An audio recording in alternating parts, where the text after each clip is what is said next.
Sehat, Pak. Sehat? Sehat, Pak. Alhamdulillah sehat. Ya, alhamdulillah. Itu yang penting ya, kesehatan jaga. Karena Ya, Pak. masih panjang perjalanan. Besok mulai lagi PTL ya. Iya, Jadi Pak. itu dijaga kesehatan. Oh, berarti alumni dari Jawa Tengah, Jawa Iya, Pak. Timur ya, Pasuruan. Iya, Pak. Itu sudah berapa tahun mengajar? Sudah berapa tahun ngajarnya di Sulawesi?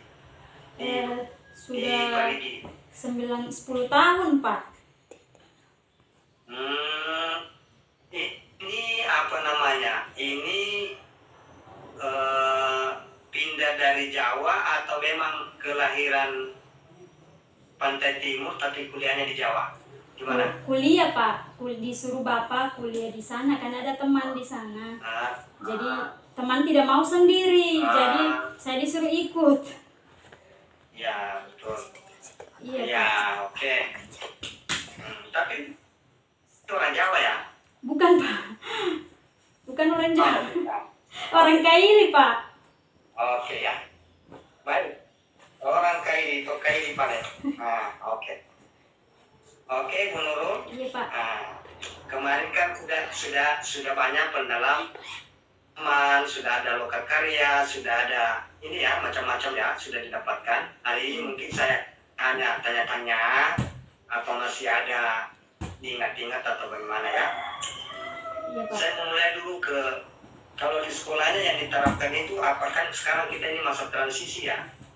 Dari kurikulum ke-13 sekarang mau menuju ke kurikulum Merdeka Belajar. Apakah di sekolahnya itu udah diberlakukan kurikulum Merdeka Belajar atau baru mulai? Baru mulai, Pak. Di kelas kemarin, iya. Iya, Pak. Oke.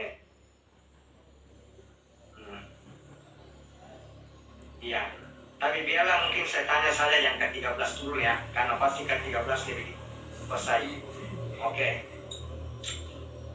Bisa enggak Ibu Nurul kemukakan ingat ya rentetan atau urutan secara sistematis ketika kita membuat RPP ya, RPP yang ada di K13. Kan ada beberapa model, ada beberapa format ya. Maksudnya sistematikanya mulai dari mana itu sampai terakhir. Yang pertama itu materi, judul. Judul modul. Yang kedua itu materi. Yang ketiga itu sarana dan prasarana. Yang keempat itu indikator. Tujuan dulu, indikator, pencapaian, materi, materi sama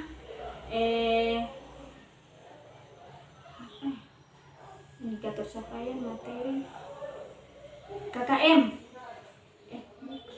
KKM ya. Itu di modul ya, di modul iya.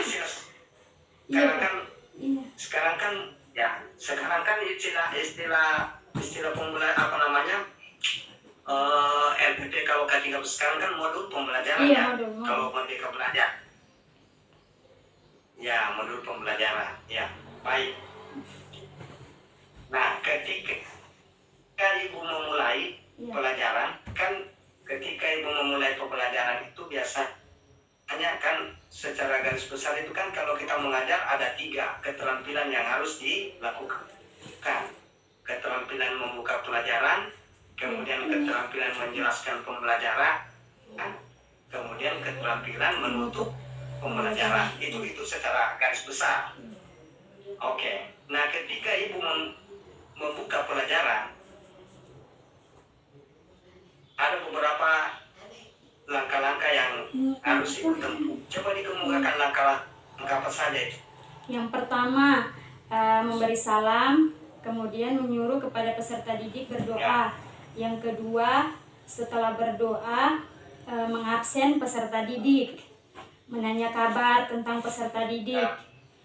Ini yang ketiga itu memerintahkan kepada peserta didik menyanyikan lagu wajib nasional. Yang keempat, menanyakan kepada peserta didik tentang apakah masih ada yang ingat tentang pelajaran yang minggu kemarin. Nah, setelah itu apa namanya itu? Langkah-langkah. Tunggu. Iya, Pak. Kalau itu mengingat, ya kalau apa? mengingatkan seperti itu. Pertanyaan Pak. Dalam ilmu pedagogik, ilmu mengajar. Pertanyaan pemantik. Halo? Iya, tapi ada istilahnya lebih istilahnya dalam ilmu didaktik metodik itu. Pernah dengar istilah apersepsi? Persepsi. Iya, Pak. Halo? Ya. Iya. Iya, halo ya. Halo, iya, jadi Pak. ada istilah apersepsi ya. Nah, apersepsi itu menanyakan kepada peserta didik atau meninjau kembali dan mengaitkan, artinya mengaitkan antara materi yang sebelumnya dengan materi yang akan dipelajari. Sampaikan. Ya. Itu namanya persepsi. Ya, kalau pretest awal memulai pelajaran. Jadi sebelum peserta didik masuk ke materi, jadi dibuatkan pretest dulu agar supaya ditahu di mana kemampuan peserta didik. Itu gitu, ya, Pak. jadi namanya pertanyaan awal ya. Iya. Kita menyampaikannya harus semangat, ya, antusiasme atau penampilan kita agresif ya, memberikan penampilan ya. Terus